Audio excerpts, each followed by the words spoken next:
revolution will be live.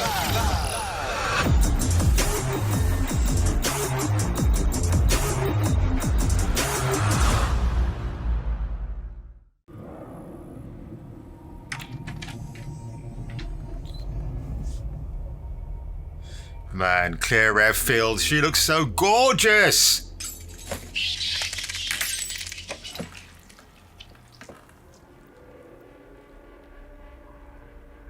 Was that a leftover sandwich? Okay. Whatever.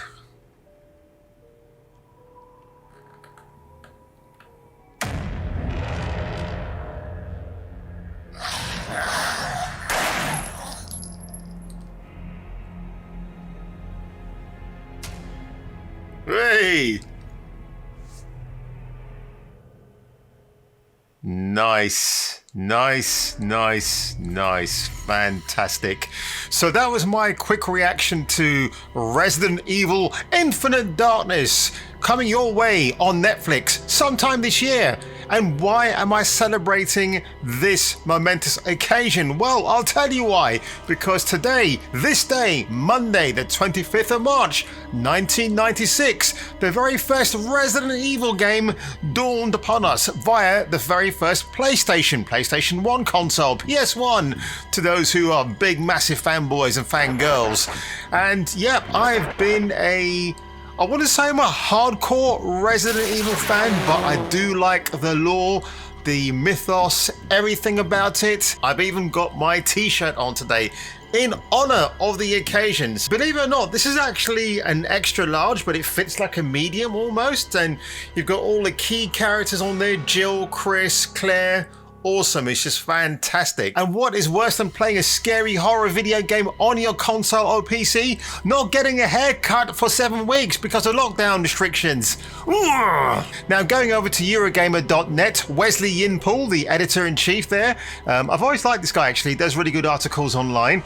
He talks more about the new Resident Evil reboot coming our way to Netflix this year, which I can't wait. I think it's the 3rd of September, so when you think about it in the grand scheme of things, it's not really that far away. So the Resident Evil movie reboot is called Welcome to Raccoon City, kind of a spin on the Welcome to the Jungle from Guns N' Roses.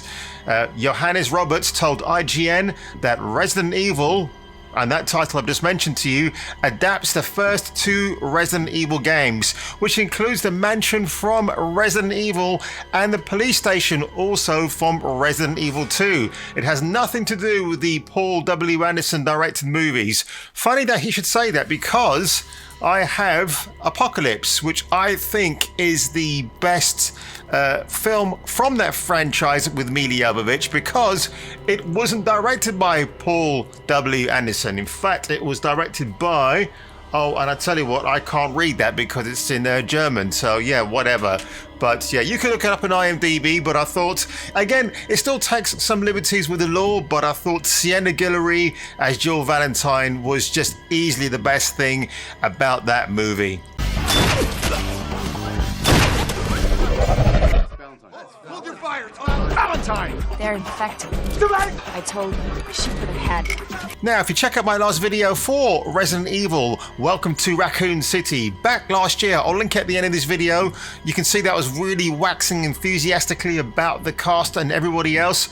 Hannah John came in from Ready Player One. I can't wait to see her interpretation of Jill Valentine, and it's going to be incredible, actually. I'm looking forward to it. And I do believe that Stephen Amell's cousin, Robbie, is going to be playing Chris Redfield. So that being said, I'm looking forward to seeing what happens there. So going over to Capcom's official Resident Evil website, they've got an update here actually, which is pretty cool. Now, apart from the fact we already know it's called Resident Evil Infinite Darkness, which is a pretty cool title anyway. It's known as the gold standard of survival horror games, with over 100 million units from the game series shipping worldwide, which is pretty awesome actually. Even better is we have a CG anime series coming to Netflix. The series is scheduled for a global launch in 2021, exclusively on Netflix, 3 years after 2017's Resident Evil Vendetta. I did a review for that, and you know how much I love that film. I've probably rewatched that film at least 7 times already. It's just incredible. Technology has further evolved, creating the groundwork for a new series in unprecedented 3D OG animation. I'm reading this from afar, so if I've got that incorrect, you tell me below, but yeah, I'm kind of liking that. So apart from the fact this ties in with the anniversary for today as well, yeah, the new series will be produced and supervised by Capcom's Hiroyuki Kobayashi, who is also responsible for bringing numerous titles in the Resident Evil series into existence. But one thing I really do like here as well is that they're getting the same 2 voice actors who voiced Claire Redfield and Leon Kennedy respectively in the remake of Resident Evil 2 to reprise their roles. So I think that's a really nice little touch actually. Now this is just me saying happy birthday to Resident Evil. You have scared me in both the good and bad ways. In fact, let me just reach over here. These are the games I've still yet to play, so I haven't finished off Biohazard yet, or Biohazard 7, which apparently is really awesome. Still haven't played that yet, which I've been told is really good. I think it's still got the fixed camera angles, so there you go. Yep. Not looking forward to this because there's obviously some really weird puzzles in there I've got to figure out. I'll probably find a tutorial online and learn how to get past those.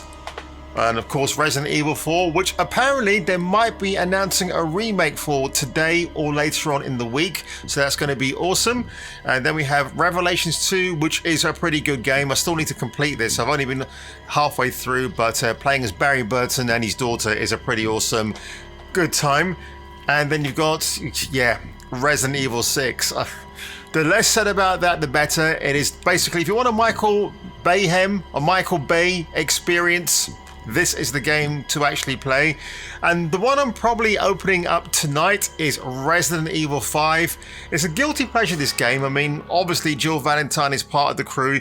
You've got the Mercenaries mode. And also this is a very infamous game in the last act where Chris Redfield is punching a boulder way bigger than he is to defeat Albert Wesker. It's a very funny segment of the gameplay, but at the same time, is part of what it is. And I love the cheese factor for this series.